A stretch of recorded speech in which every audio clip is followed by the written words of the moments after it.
Okay, we're going to start off by doing the simplest way to start a two-page layout, and I think that is finding some pattern papers that you can use. So let me get set up, because what I first want to do is stamp some borders.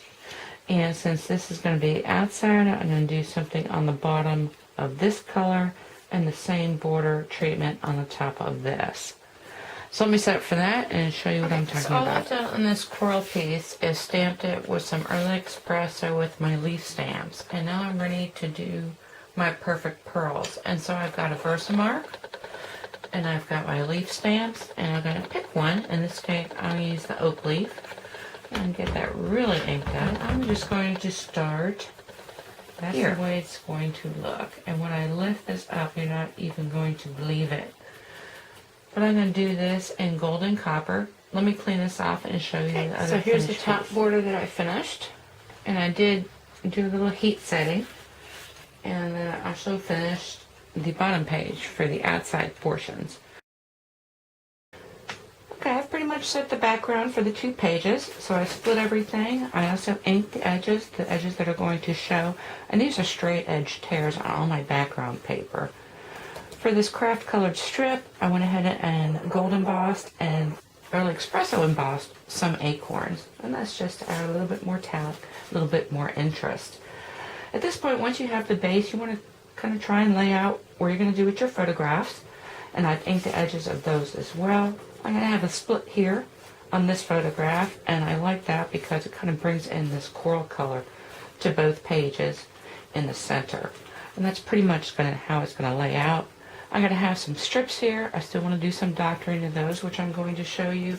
But now we're going to talk about the title, because I've created some templates out of my Sizzix letters. And I've got a couple photographs that I'm going to talk to as I put this down, because what I want to do now is create a gold shadow using my embossing paste. So let's look at those photographs while I set up my mask, and then we'll be back to paste. It's much easier to ink your background before cutting out your die cut letters.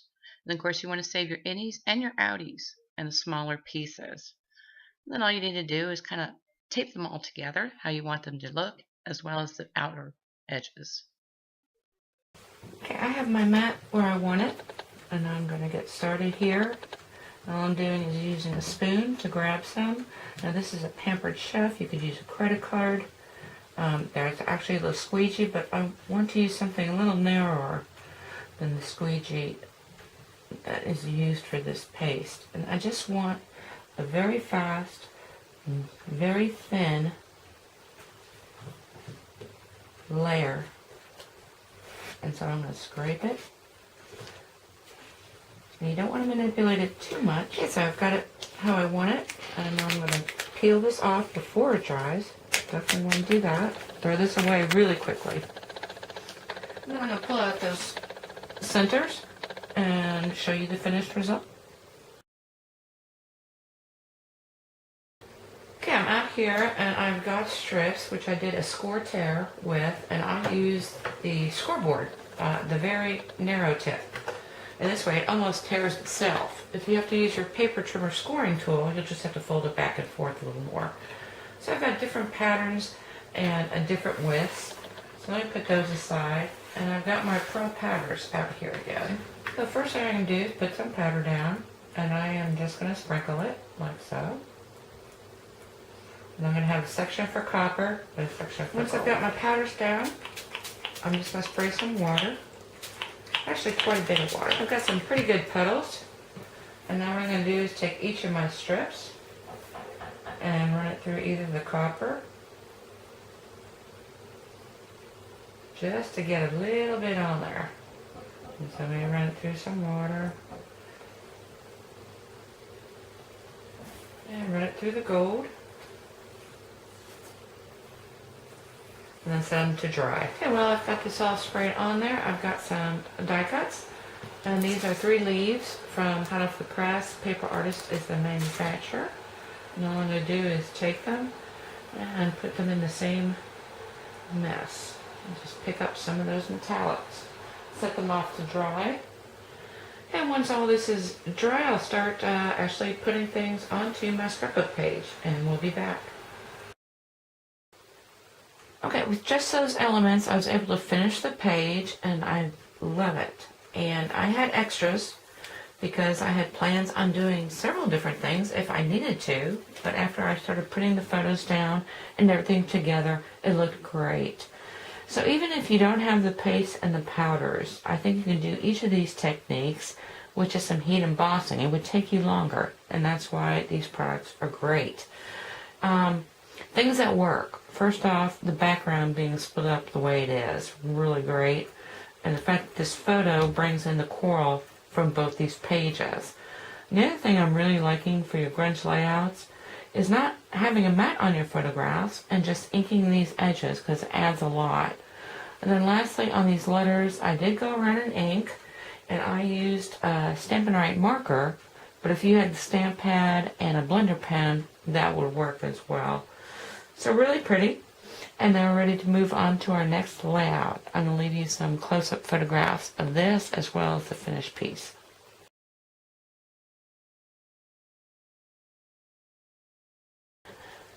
Okay, for the second layout, I'm doing a one-page layout. And so, don't forget your metallic specialty papers, because I'm going to use those.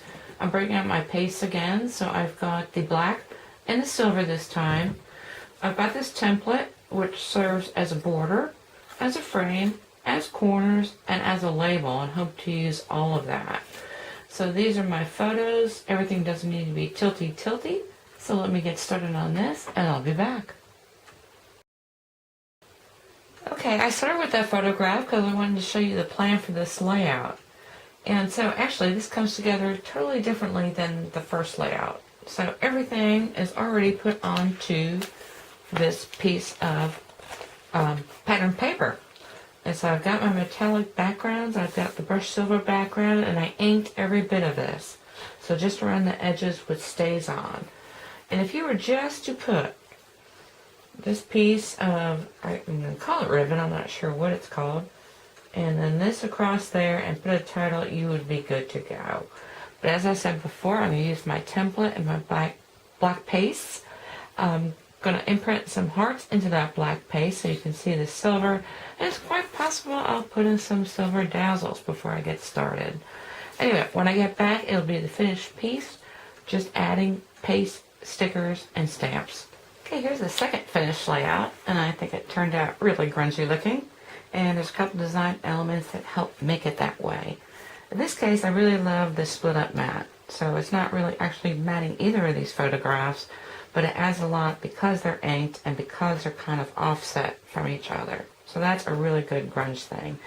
The other thing is using these pastes actually on top of your photographs, maybe even some little title, I love a surprise visit. And the last thing is, and this sometimes happens, you make a boo-boo. Like I actually should have moved my surprise over a little bit when I set down my templates before I pasted, but I forgot I was going to use this black ribbon. And so I was just going to fold it over and glue it, and then I said, well, why not toss in some staples? So, paste here, I've got paste here, I've got some silver paste up here, and then, of course, for my title. Okay, now we're going to move right into the last layout, and that is this one. This is using more of your traditional materials, and by that I mean heat embossing powders. And so I've got a couple photographs. And I'm going to show you on how I put this background together, and then we'll come back and talk to the layout and what works. So I've picked up my colors of embossing powder and glitter and set up my template, and I just take my blending tool and put my Versamark from the bottom corner up to the top.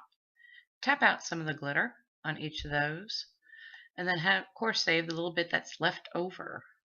Okay, I just wanted to add, when I say patting out of the jar, it's just as simple as that. And so this was actually all that was left, so I don't consider that much out of 4 jars of paste.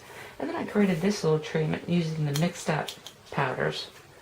So the background steals the show, but I also like the way these are kind of raised up. You probably don't see that on screen either, but this one's flat onto the page using just a basic blue cardstock. This is raised up and double matted, just raised up 1 layer, I'm going to call it, and then this is center focal is raised up 2 layers. I'm probably going to add more embellishments, but I don't want to do that until I know what the companion page is going to start out looking like. Maybe just some flourishes. And just the last thing I added here are some rub-ons. As you start rooting through your stuff, you're going to find just how many different things you've got.